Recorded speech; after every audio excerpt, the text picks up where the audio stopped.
Social media کے اوپر ایک کلپ وائرل ہے، لہٰذا میرا بھی دیکھنے کا اتفاق ہوا۔ کلپ کے اندر director, producer, actor, host, super star علامہ ساحل لودھی صاحب کھڑے ہیں اور بالکل سامنے ایک طالبہ کھڑی ہے جسے اس ٹرانسمیشن کے اندر تقریر کرنے کے لیے مدعو کیا گیا۔ وہ طالبہ کسی کی بہن تھی، کسی کی بیٹی تھی اور یقینی طور پر اس ٹرانسمیشن میں آنے سے پہلے اپنے دوست، احباب، رشتہ داروں کو یہ اطلاع دے کر آئی ہوگی کہ آج مجھے براہ راست ضرور دیکھنا، میں اپنی رائے کا اظہار کروں گی۔ وہ طالبہ خواتین پر ہونے والے مظالم پر دلائل دے رہی تھی، گھریلو ناانصافی ہو، چہرے پر تیزاب پھینکنے کے واقعات ہو، عصمت دری ہو، ایسے دلائل کو گنوا کر یہ کہنے لگی کہ اگر آج قائد اعظم زندہ ہوتے تو انہیں یہ ناانصافی اپنے پاکستان میں ذرا نہ بھاتی۔ ابھی اس طالبہ کی تقریر جاری تھی کہ پلاسٹک کے اس شخص کو ریٹنگ کی سوجی۔ اس نے یار ساحل لودھی، تم نے نا اس طالبہ کی خود اعتمادی کو چور کر ڈالا۔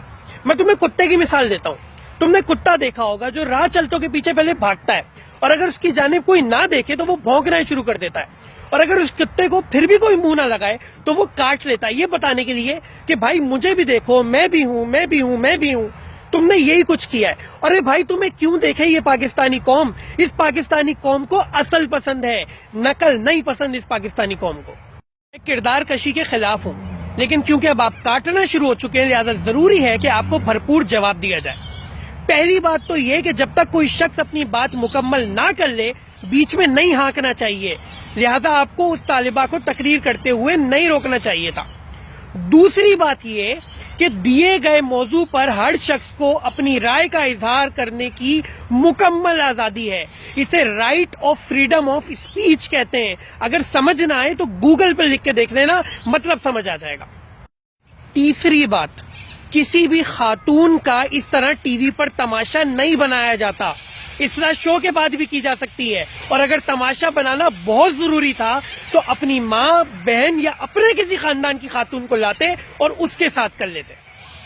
چوتھی بات وہ یہ کہ اگر آپ کو کسی دوسرے شخص کی رائے کا احترام نہیں ہے تو پھر اپنے پروگرام کو سولو ہوسٹ کرنا شروع کر لیں، یعنی خود ہوسٹ بنو، خود گیسٹ بنو، خود آڈینس بنو، اور وقفے کے دوران اگر تیل کا اشتہار آئے تو اس کو بھی خود ہی کر لو، اور اگر پیمپر کا اشتہار آ جائے۔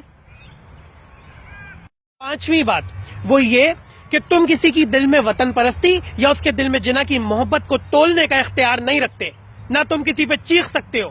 اگر تمہاری فلم فلوپ ہو گئی تو اس میں اس بیچاری لڑکی کا کوئی قصور نہیں ہے، لہذا تم کاٹنا بند کرو اور محنت شروع کرو۔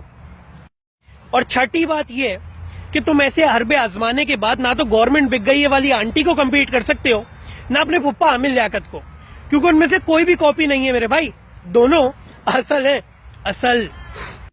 خیر تمہیں خوشی تو بہت ہو رہی ہوگی کہ کسی نے تم پر آج دھیان دے دیا، لیکن یار برا نہیں ماننا، طاہر شاہ ہو، ناصر خان جان ہو یا عابد شاہ ہو، یہ تمام تم سے زیادہ مشہور ہیں۔ ہمارا پرفیوم چوک کو لوگ تم سے زیادہ جانتے ہیں۔